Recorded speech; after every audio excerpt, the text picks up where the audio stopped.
Assalamualaikum warahmatullahi wabarakatuh. Alhamdulillah wassalatu wassalamu ala Rasulillah Sayyidina Muhammad ibni Abdullah wa ala alihi wa sahbihi amawalah wa la hawla wa la quwata illa billah. Alhamdulillah, di pagi yang cerah ini tanggal 5 Oktober tahun 2021, semoga semua dalam keadaan sehat walafiat. Amin Allahumma amin. Alhamdulillah, pada video kali ini saya ingin memberikan tips atau berbagi bahwa membaca ini sangatlah penting, khususnya di kalangan mahasiswa atau murid-murid SMA yang semuanya calon-calon para penerus bangsa ini. Allah Subhanahu wa taala berfirman, Amman huwa qanitun ana al-laili sajidan wa qa'iman yahdharul akhirah wa yarju rahmata rabbih. Qul hal yastawil ladzina ya'lamuna wal ladzina la ya'lamun innama yatadzakkaru ulul albab. Yang artinya, apakah sama seorang yang sering melakukan sholat di malam hari, yang mereka takut terhadap akhirat dan mengharap ridho Allah Subhanahu wa taala, dengan orang yang tidak pernah sholat malam? Apakah sama seorang yang punya ilmu yang tahu dengan orang yang tidak tahu? Dalam ayat ini Allah menyuguhkan dua pertanyaan.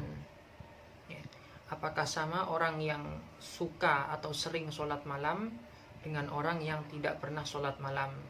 Dan apakah sama orang yang berilmu dengan orang yang tidak punya ilmu? Menyuguhkan dua pertanyaan dan Allah tidak menjawab. Dan banyak dalam Al-Quran ini cerita yang Allah tidak beri kesimpulan. Dan inilah termasuk keindahan Al-Quran. Karena Al-Quran ini dirancang untuk orang yang cerdas. Jadi meskipun Allah tidak menyimpulkan sebuah kisah, tidak memberikan jawaban terhadap sebuah pertanyaan, maka yang namanya orang yang cerdas sudah pasti tahu. Termasuk keindahan Al-Quran. Anggaplah bumi ini rumah kita. Bumi rumah kita. Kalau kita ingin tahu, ingin mengerti tentang keindahan dunia, maka hendaklah kita buka jendela. Maka dengan kita membuka jendela, kita bisa tahu keindahan dunia.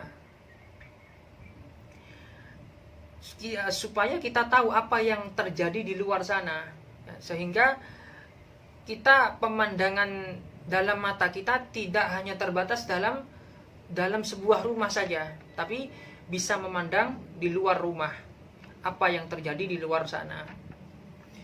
Jangan sampai kita kurang wawasan, pengetahuan yang kolot atau pengetahuan yang sangat minim karena kita tidak pernah atau kita tidak mau untuk melihat di luar sana apa yang sedang terjadi.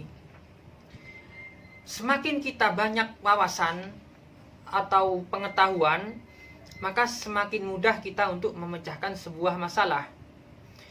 Terkadang ketika seseorang dilanda masalah yang rumit, sebenarnya bukan masalahnya yang rumit, tapi justru kita yang tidak tahu mencari solusi dalam masalah tersebut. Kalau saya permisalkan, ada seorang tukang kayu. Tukang kayu yang hanya mempunyai alat sebatas palu. Maka karena alatnya cuma palu, maka dia mengerjakan semua kerajinannya pakai palu. Beda dengan seorang tukang kayu yang punya peralatan lengkap. Ada palu, ada tang, ada obeng. Maka tentunya seorang tukang kayu ini yang mempunyai alat lengkap, maka mudah bagi dia untuk mengerjakan semua kerajinan karena alatnya lengkap. Lah begitulah manusia. Terkadang wawasan kita yang terlalu sempit ini menjadikan masalah itu rumit, karena minimnya dalam diri kita pengetahuan untuk memecahkan sebuah masalah. Lantas bagaimana cara menambah wawasan kita? Dengan banyak membaca. Banyak membaca buku, banyak membaca media, banyak membaca kitab, Karena membaca ini membuka wawasan kita, membuka ilmu pengetahuan kita. dari membaca kitab, dari membaca tafsir kita bisa tahu gambaran surga, gambaran neraka, gambaran alam barzakh ya. Ini sangat-sangat berguna membaca ini. Ada sebuah kitab karangan Abdurrahman As-Sa'di yang kitab ini agak panjang ya. Judulnya Bacalah Al-Quran seolah-olah Allah berbicara dengan Anda. Jadi ketika kita membaca Al-Quran, kita bisa tahu gambaran surga, kita tahu dari Al-Quran, kita bisa tahu dari tafsir ya. Dan ini semua butuh yang namanya membaca. Profesor Habibie, seorang ilmuwan yang terkenal dari Indonesia ya, bisa menciptakan sebuah pesawat terbang ya. Ide-ide gila ini beliau peroleh karena banyak membaca, dipadukan dengan berani untuk berkreasi. Jadi semakin kita banyak membaca, maka wawasan kita semakin luas ya. Apalagi alhamdulillah di zaman sekarang akses untuk membaca sudah sangat mudah. Di sekolah, di kampus ini sudah tersedia perpustakaan, dan di dalam perpustakaan banyak sekali buku-buku, tinggal kita mau apa enggak untuk membaca ya. Atau dari handphone kita, karena teknologi sudah canggih, maka handphone kita bisa kita isi dengan perpustakaan ya. Sangat mudah untuk mendapatkan akses dalam membaca. Tinggal hati kita mau apa enggak, atau semangat atau enggak untuk membaca. Beda dengan zaman dahulu ya. Kalau zaman dahulu susah banget mencari akses untuk membaca. Sekarang tinggal semangatnya. Al-Imam Syafi'i berkata, siapa yang tidak mau bersusah-susah mencari ilmu hari ini, maka bersiaplah untuk penderitaan di hari esok. Kalau kita tahu ya, bagaimana semangat orang-orang dulu dalam mencari ilmu.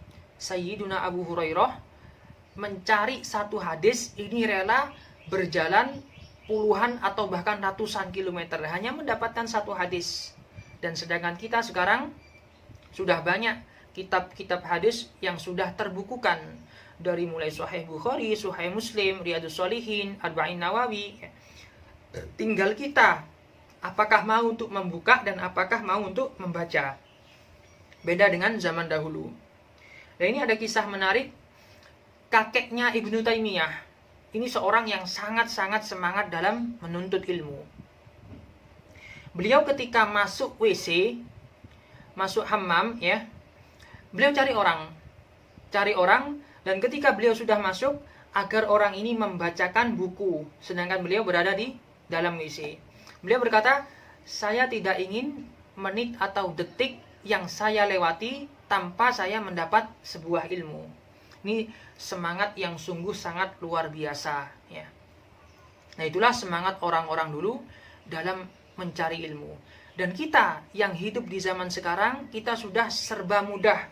Akses buku ini sudah banyak, toko buku juga banyak. Tinggal semangat kita, seberapa besar keinginan kita untuk membuka wawasan lebih tinggi lagi. Mungkin sampai sini dulu video kali ini.